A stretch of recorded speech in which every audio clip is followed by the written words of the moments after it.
I sent my parents $364,000. They ditched me bleeding for Taylor Swift tickets. I was in an ambulance, begging for help. They chose floor seats and sent a laughing emoji. That night, I cut them off, forever. Hi, I'm Myra Whitmore. I'm 34, a cardiology resident, and a single mom of 3-year-old twins. 2 months ago, I was bleeding out in the back of an ambulance when my own parents told me, via group text, that Taylor Swift tickets were more important than my life. Let me back up. I was raised in the Carver household, a place where love wasn't given, it was ranked. And spoiler alert, I never came in first. That was Vanessa, my older sister. 3 years ahead of me, effortlessly beautiful, magnetic in the way reality show producers dream of. She could smile and entire rooms would tilt toward her. When she decided to become a fashion designer, Mom cried. Like weeping into a silk scarf cried. Dad called her our little visionary. When I said I wanted to be a doctor, Dad blinked. That's practical, he said. That was it. Not brilliant. Not proud. Just practical. And I bought into it. Told myself it was okay. Fashion needed confidence, flamboyance, support. Medicine? Stable. Reliable. Quiet. I could manage. So I buried myself in textbooks, aced every exam, skipped every party, and fought tooth and nail into one of the top med schools in the country. The day I graduated med school, they showed up 2 hours late. No flowers. No dinner. No family photo under the commencement banner. Just a hurried click of my parking lot selfie before rushing off again, because Vanessa had a very emotional meeting with a potential investor, and needed their support. That was my celebration. Compare that to Vanessa's debut fashion show. The entire family flew to New York. Front row seats. 5-star hotel. Dad posted 17 photos with captions like, "So proud of our star." That was the dynamic. Always had been. But what I didn't realize until much later was that the favoritism wasn't just emotional. It was financial. And I was the one funding their loyalty. It started 8 years ago, just after I'd finished med school. I was still high on adrenaline and ambition, working my first clinicals, when Dad called one evening. Voice tight with embarrassment. "Myra, we're in a bit of a bind. The mortgage payment's due. Could you help, just this once?" Just this once. Famous last words. I wired $2,400 that night without thinking. They were my parents. Of course I'd help. But, just this once, became every month. The mortgage. Then their health insurance premiums. Then a roof leak, a furnace repair, a car breakdown. I paid it all. Quietly. Without complaint. Even when I got pregnant and my ex walked out at 5 months, I kept sending the money. Even when I was on bed rest with twins, I kept sending the money. Even when I had a bleeding scare and called from the hospital, terrified and alone, Mom said, "Oh honey, we wish we could come." But Vanessa's Milan show really stressed her out. "She needs us right now." They didn't come for the birth. Or the first month of sleepless nights. But that $2,400 still left my account like clockwork. Along with $800 more for their insurance. I started tracking it. Maybe because some part of me needed to see it in black and white. 8 years. $320,000. Quietly sent. Never acknowledged. Never thanked. But I didn't break until the night of the accident. It was a Tuesday. I was driving home after a 16-hour shift, half delirious but focused, just a few blocks from home when a truck ran the red light and hit me full force. Driver's side. Metal. Glass. Screams. And then, nothing. I woke up in the ambulance. Pain everywhere. A familiar voice above me. "Myra. Myra, can you hear me?" It was Marcus, ER doc from my hospital. Kind, competent, fast on his feet. He looked down at me grim. "You've got internal bleeding. We're heading straight to surgery." And suddenly I wasn't thinking about surgery or survival. I was thinking about my twins. Lily and Lucas were home with the sitter. She left at 8. It was 7:15. I needed someone. Anyone to watch them for a few hours. I called my parents. The phone rang 4 times before Dad answered. Annoyed. Myra, what is it? We're about to leave. I tried to explain. I was gasping, panicked. I've been in an accident. I need surgery. Please, can you watch the twins? Just for tonight. There was silence. Muffled voices. I heard my mom, sharp and annoyed. Then Vanessa's laugh in the background. Then my phone buzzed. A message in the family group chat. Myra, you've always been a nuisance and a burden. We have Taylor Swift tickets with Vanessa tonight. Figure it out yourself. Another buzz. You're a doctor. You're used to hospitals. Don't make this a bigger deal than it is. And then, a laughing emoji. From Vanessa. That's what I was worth. A laughing emoji while I bled internally in the back of an ambulance. Marcus saw the messages. He didn't say anything. He didn't have to. Can I borrow your phone? I whispered. Mine's dying. He handed it over. I googled 24-hour nanny services, found one, paid triple the rate, authorized the handoff. I handled it like I was handling a patient, calm, decisive, professional. And then, from that gurney, I made a second decision. I cut them off. All of it. The mortgage. The health insurance. The endless financial lifeline. I pulled the plug. And 2 weeks later, someone knocked on my door. I opened the door and forgot how to breathe. It was him. Grandpa Thomas. Tall, silver hair combed back like he was still on the bench, and those sharp blue eyes that could silence an entire courtroom, or a Thanksgiving dinner table, with just a look. I hadn't seen him in almost 3 years. My parents always had excuses. Too far for him to travel. He's not feeling well. He said not to worry about it. Except he was standing on my porch now, very much alive, and very clearly not uninterested. He didn't say anything right away. Just pulled me into a hug so tight it made my surgical incision throb. I winced. He pulled back immediately. Myra, he said, his voice rough with age and something else, grief maybe. Let me look at you. His eyes scanned my face, then dropped to my abdomen, where my hand rested out of instinct. I know everything, he said softly. Eleanor told me. Aunt Eleanor. The black sheep. My mother's younger sister who always asked the questions that made family dinners awkward. I should have known. Grandpa. I started, but he held up a hand. You don't need to explain anything. But I do need to ask something of you. He reached into his coat and pulled out an envelope. Thick, cream-colored, expensive-looking. My 70th birthday. Next Saturday. The whole family will be there. He held my eyes, unflinching. And I have some things that need to be said.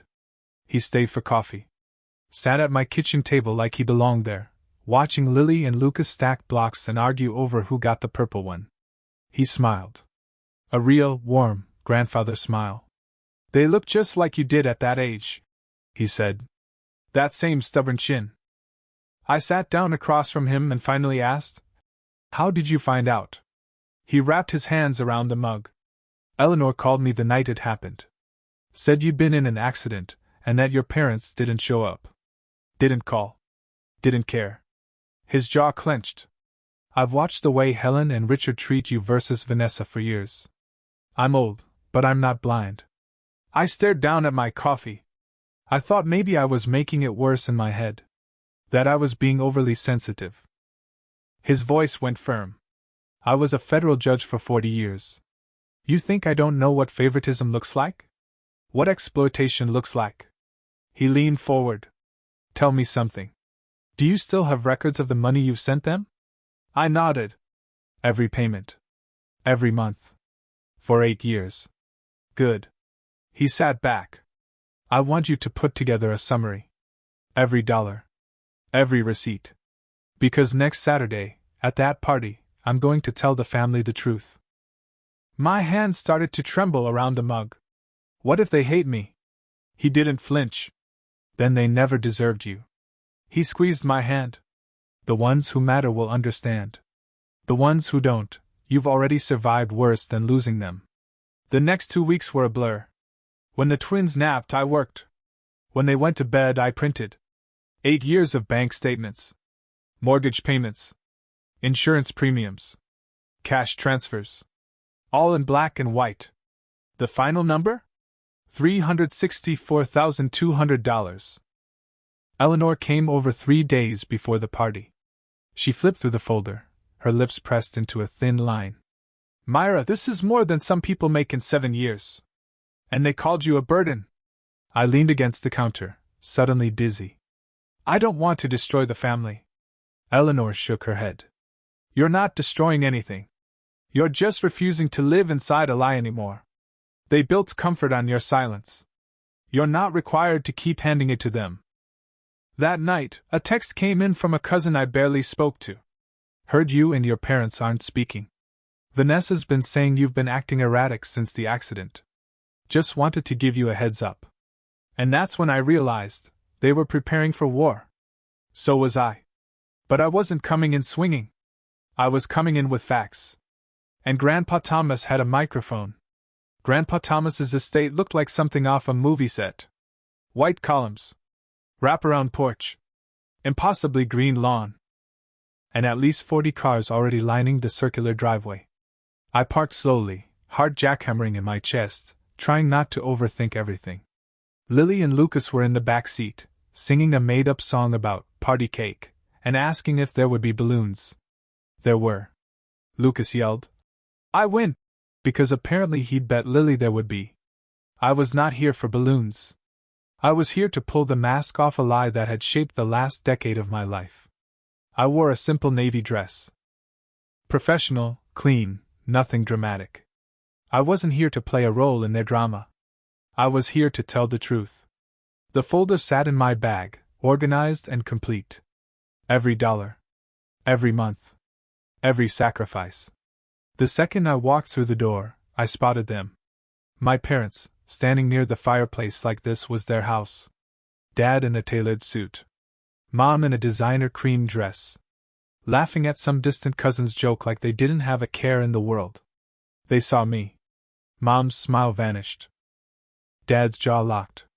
Then came Vanessa. Wearing a dress that probably cost as much as my car's down payment. Lipstick flawless. Hair perfect. Eyes cold. She kissed the air next to my cheek like we were still pretending. Oh, Myra! She cooed. You made it. We heard about your little accident. Nothing serious, I hope? I met her gaze without flinching. Ruptured spleen. Internal bleeding. I almost died.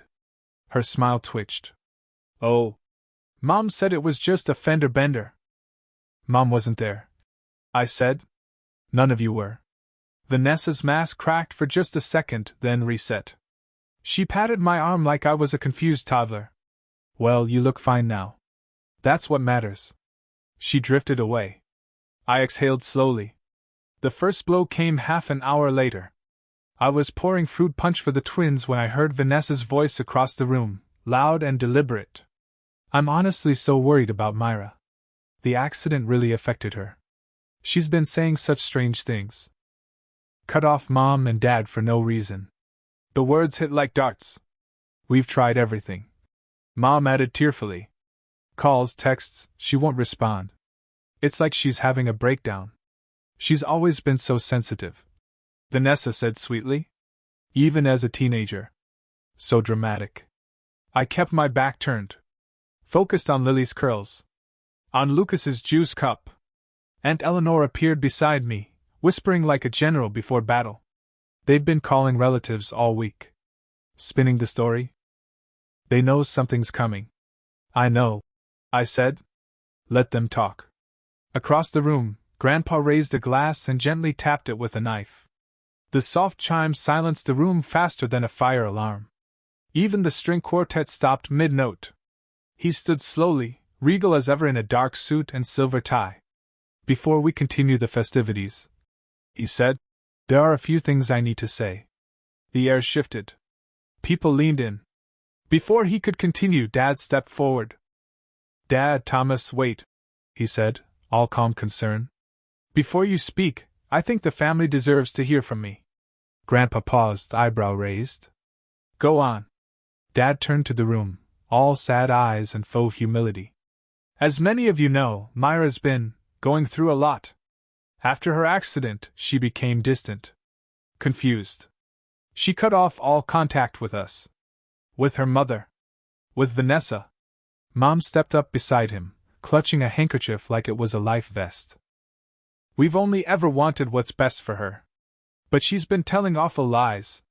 That we abandoned her. That we don't love her. Then Vanessa, from across the room. She's even been saying we refused to help her the night of her accident. Which is just absurd. A wave of murmurs. I stood frozen, Lily clinging to my leg, Lucas playing with a napkin on the floor. I could feel pity in the air, suspicion curling around me like smoke. Then Grandpa Thomas stepped forward. Calm. Commanding. Are you finished, Richard? He asked my father. Dad's confident smile wavered. I just thought. No. You thought you could control the narrative, Grandpa said, voice sharp as a blade. But now the truth gets its turn. He walked to the center of the room like it was his courtroom. Like he was the judge again. Because in that moment, he was. Let's begin with a simple question, Richard, he said. Who's been paying the mortgage on your house for the past 8 years? The room froze. Dad blinked. What? $2,400 a month. 8 years. Who's been paying it? I mean we. Because I have here, Grandpa said, pulling the folder from his coat. 96 monthly transfers from Myra's account to your mortgage company. A gasp rippled through the room. Health insurance premiums, $76,800. Car repairs. Roof leaks. Home maintenance, $45,000. And Vanessa, your failed fashion ventures? Another $12,000. He held the folder up. The total, $364,200. I could hear someone near the back whisper, "Oh my God!" Vanessa went pale. Dad looked like he might throw up. Mom actually swayed on her heels. And Grandpa wasn't done. This is a woman who put herself through medical school, raised twins alone, worked 16-hour shifts, and she supported you all without a single thank you. He turned to the crowd. And when she was bleeding out in the back of an ambulance, desperate for help, this is the message she received. He pulled out his phone. And I quote, "You've always been a nuisance and a burden. We have Taylor Swift tickets with Vanessa tonight. Figure it out yourself." Gasps. Stares. A few people took a step back from my parents. You didn't call her. You didn't show up. You didn't care. He looked around the room, his voice calm again. I'm not asking you to pick sides. I'm simply presenting facts. And then he looked at me. Myra, do you have anything you'd like to say? I hadn't planned to. But in that moment, standing there with my children at my feet and the truth finally out in the open, I stepped forward. Because I was done being silent. My hands were steady. That surprised me. I'd imagined this moment 100 different ways, panicking, choking, freezing, but when Grandpa gave me the floor, everything in me just calmed. I handed Lucas to Aunt Eleanor.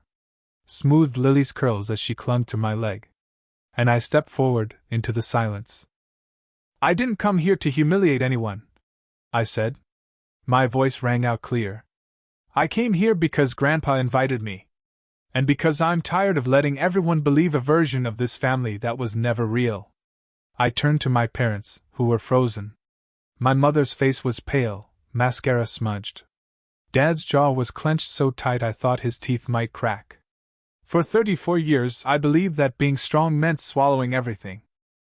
That if I didn't ask for much, if I just kept giving, maybe someday I'd be enough to matter. A few relatives shifted uncomfortably. Others watched me like they were seeing me for the first time. I believed it when you said Vanessa needed more. That her dreams were fragile and mine were stable. That I didn't need the support, the visits, the attention. Because I could manage. I looked at Vanessa. And maybe I could.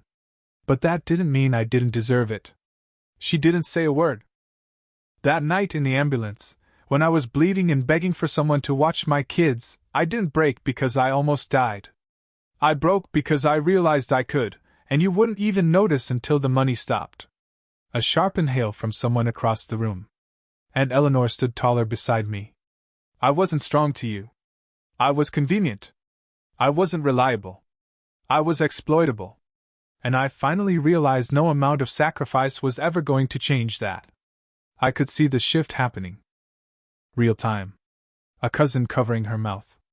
An uncle glancing at Dad like he didn't recognize him. My father stepped forward. Myra, I'm not finished. He stopped. I don't hate you, I said. But I can't keep buying love that should have been free. I can't keep pretending that your silence, your absence, your favoritism was anything other than a choice. I turned to the room. So here's what's going to happen. I'm not sending any more money. Not because I can't afford it, but because love and loyalty aren't measured in transactions. They're measured in presence. And I've been the only one showing up. Vanessa finally found her voice. You're acting like we're monsters. We're family. Families help each other. You're right, I said. So where were you when I was pregnant and alone? When I was raising twins while studying for boards? When I was bleeding out and begging for help? Silence. My mother reached out. Myra, please. I'm not cutting you off forever, I said. But I need space. Real space. And if, someday, you can admit what happened and apologize without deflecting or minimizing, maybe we can start over. But I won't hold my breath. A great-aunt stepped forward and took my hands. I'm so sorry, sweetheart. I had no idea. I smiled faintly. No one did. That was the point. And the room shifted. Again. This time, toward me. Uncles, cousins, even some of the ones who'd whispered with Vanessa earlier, nods, muttered apologies, soft outrage. The tide had turned. And my parents? They didn't say another word. They left the party not long after. No one stopped them. No one said goodbye. Vanessa followed behind them, eyes glassy, no longer the golden child. Just another person exposed under too much light. And when the front door closed behind them, the room exhaled. And I finally did too. The silence they left behind wasn't awkward. It was cleansing, like someone had opened a window in a room that had been locked for years. The tension that had blanketed every Carver gathering since I was a teenager evaporated the second my parents and Vanessa walked out the door. No one said it out loud, but we all knew what had just happened. The mask had cracked. And I wasn't the problem. The next few days were a flood of unexpected messages. My phone buzzed nonstop. I had no idea. I'm so sorry I never reached out. I always thought you were just distant. Even Rachel, the cousin who once publicly called me robotic, sent a long text that started with, I've been crying since the party, and ended with, I believed Vanessa for years. I'm so sorry, Myra. The family group chat, the same one where I'd once been called a burden while I was bleeding in an ambulance, went dark. Then it was quietly deleted. Not a word. No fanfare. Just gone. More importantly, my parents found themselves excluded. It wasn't planned. There was no vote. But when my cousin Michael turned 43 weeks later, they weren't invited to the surprise party. When Aunt Eleanor hosted Easter brunch, their names weren't on the guest list. People didn't pick sides. They just stopped pretending. Then came the voicemail. 2 weeks after Grandpa's party, a call from an unknown number hit my phone. I let it go to voicemail. I wasn't in the mood. Myra. It's Mom. We need to talk. Please. This has all been blown out of proportion. Your father is devastated. I'm devastated. Can't we just move past this? I played it once. Then I deleted it.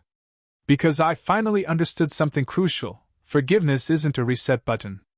It's not an invitation back into your life. It's something you do for yourself, not for the people who hurt you. And I wasn't ready. Not yet. But the financial consequences?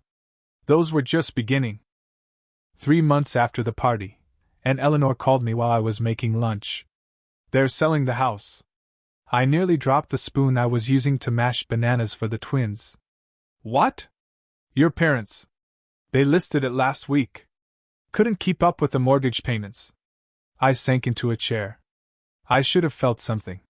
Satisfaction. Closure. Maybe even guilt. But mostly, I just felt tired. Where are they going? Uncle Frank's guest house, for now, Eleanor said. He made it very clear, it's temporary. They need to get jobs. Real ones. Jobs. My parents hadn't worked full-time in years. Dad had taken early retirement at 55. Mom hadn't worked outside the home since the 90s. They'd been living off my salary without ever realizing that's what it was. What about Vanessa? I asked. Eleanor actually snorted. Vanessa's drowning. Apparently, the party had sent ripples beyond the family. One of the relatives had connections in fashion. Word spread. She lost a contract. A big one. The kind that funds apartment leases and latte habits. Last I heard, Eleanor said, she's waitressing part-time. I stared out the window. Lily and Lucas were playing in the backyard. Lucas had stolen Lily's chalk, and she was chasing him, shrieking like a feral cat. I don't want them to suffer, I said quietly. Eleanor was quiet for a moment. Then, I know you don't. Because you're a good person. But Myra, they didn't suffer for 8 years because you were protecting them from consequences. They didn't grow. They didn't learn. You stopping wasn't cruel. It was necessary. She was right. That night, I opened a new savings account. The $3,200 a month I used to send my parents? Now it went into Lily and Lucas's college fund. They would never know what it felt like to be second place in their own childhood. They would never carry someone else's weight on their backs. And that felt like enough justice for me. The call came 6 months after the party. It was a Tuesday night, and I'd just gotten Lily and Lucas to bed after a marathon bath session involving 3 rubber ducks, a plastic whale, and roughly 2 gallons of water on my bathroom floor. I was halfway through folding laundry when my phone lit up with a number I didn't recognize. Normally, I would have let it go to voicemail. But something in my chest tugged. I answered. Myra? A breath. A shaky one. It's me. Vanessa. Please don't hang up. I didn't. But I also didn't say anything. She filled the silence. I know I don't deserve your time. But I needed to say something. I'm sorry. Her voice cracked like an old record, the static of guilt woven into every syllable. I'm so sorry. For everything. For how I treated you. For what I said. For laughing that night. For sending that emoji when you were dying. She went quiet again. Waiting maybe for me to curse her out, or hang up. Instead, I said, Why now? She exhaled hard. Then laughed, bitter and hoarse. Because nothing is easy anymore. And I don't mean just the money. I mean waking up every day knowing that I was that person. Knowing that I let Mom and Dad convince me you were fine. That you didn't need us. That you could handle everything, so why should I lift a finger? Another pause. About the money. I didn't know all of it. Some, sure. But I told myself they were managing. I didn't ask questions because I didn't want the answer. I liked being the favorite. I liked that everything came easy. There it was. The first honest sentence I'd ever heard from her. I let it sit. I lost the contract. She said. The one with the London investor. They said they couldn't afford to work with someone whose family imploded publicly in a living room. Their words. Not mine. I didn't gloat. I didn't feel triumphant. Just hollow. I'm not asking for money, she said quickly. Or even forgiveness. I just needed you to know that I see it now. What I was. What Mom and Dad did. What you carried. I sat down on the edge of my bed, rubbed my eyes. Then start from there, I said quietly. Stand on your own feet. Be better. There was a long pause. Yeah, she whispered. I'm trying. And for the first time since we were kids, I almost believed her. We didn't say goodbye. Just sat in silence for a moment. Then I hung up. And for the first time since that night in the ambulance, I felt something surprising. Hope. 6 months later, a full year after the accident that changed everything, I stood in the living room of my new apartment, watching the sun melt into the horizon. It wasn't fancy. 2 bedrooms, 1 bathroom, slightly crooked kitchen cabinet. But it was 5 minutes from the hospital. In a good school district. And best of all? It was mine. No mortgage transfers to my parents. No $800 health insurance payments I'd never see again. Just rent, utilities, and 2 little college funds growing every month like tiny oak trees. Lily and Lucas were at Grandpa Thomas's house for the afternoon. He'd become a permanent fixture in our lives. Sunday zoo trips, pancake mornings, surprise chocolate chip cookies he swore were accidental. They're good kids, he told me once. You're raising them right. From him, that meant everything. And Eleanor had become more than family. She was a friend. A lighthouse. We had dinner twice a month. She never asked invasive questions. Just showed up with wine and homemade lasagna and blunt truths when I needed them. You know what I admire most about you, she said once. You didn't get bitter. Most people would have. What would be the point? I shrugged. Bitterness is just drinking poison and expecting someone else to get sick. She clinked her glass to mine. Still, I'm proud of you. I didn't say it out loud, but I was proud of me, too. As for my parents, they were still at Uncle Frank's. Word was Dad had picked up a part-time job at a hardware store. Mom was doing light bookkeeping at a local church. They weren't thriving. But they were surviving. Some nights, I wondered if they thought about me. If they missed the money. Or the daughter they taught to carry everything without complaint. But those weren't my questions to answer anymore. Because I'd already made peace with the most important one. And it wasn't why they failed me. It was why I let them. A year to the day. That's how much time had passed since the accident. Since the moment my world slammed into a truck at 50 miles an hour and spun off into something unrecognizable, and finally free. I was standing on my tiny apartment balcony, coffee in hand, watching Lily and Lucas attempt to water the same stubborn fern we'd named Mr. Leafy. He was mostly brown and mostly dead, but the twins adored him like a third sibling. They were wearing matching Batman pajamas and fighting over a plastic watering can. It was peaceful. It was messy. It was ours. And for the first time in my adult life, I wasn't living for someone else's expectations. I wasn't auditioning for love that should have been unconditional. I wasn't bleeding out emotionally so someone else could feel whole. I was just living.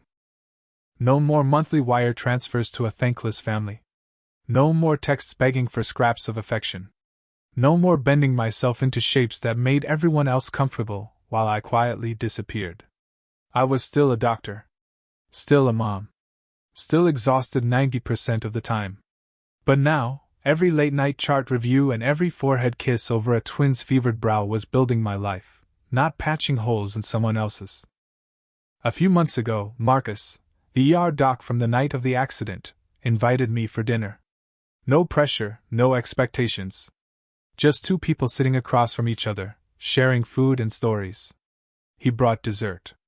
I let him stay. Things were unfolding. Slowly. Gently. I wasn't rushing it. I'd learned enough to know that healing doesn't look like a straight line. Sometimes it looks like saying no to things that glitter, or saying yes to something you were once too scared to want. My parents haven't called again. And honestly, that silence feels like a gift. I've heard from Eleanor that they're getting by. Uncle Frank's patience has a shelf life. The guest house may not be forever. But I don't ask for details. I don't need updates. I'm not responsible for their redemption arc. Vanessa and I speak occasionally. Texts mostly. Honest ones. She doesn't make excuses anymore. She doesn't pretend we're close. But she's working, rebuilding. Owning what she did. She ends every message with, "Thanks for answering. I haven't said I forgive you yet. But I think she knows. And maybe someday, when I do say it, it won't just be for her. It'll be for me, too. Because I wasted years trying to earn what should have been mine to begin with: respect, love, belonging. And here's the thing I want to leave you with, whether you're a Myra or you love one. Love isn't a reward. It isn't wages you collect after years of good behavior. It isn't something you buy, beg for, or bleed yourself dry to receive. It's something that should be freely given and joyfully returned. And if it isn't, walk away. Even if it's your parents. Even if it's your sister. Even if it breaks your heart to do it. Walk away. Because the family you build, the one that shows up with lasagna and backup babysitting and truth when you don't want to hear it, that family is worth everything. And you? You are never a burden for needing to be loved back. Thank you for walking with me through this. If my story resonated, I hope you carry its weight a little lighter than I did. And if you're still carrying someone else's, let this be the permission you didn't know you needed. It's okay to put it down. You're allowed to choose peace. You're allowed to choose yourself. You're allowed to be free.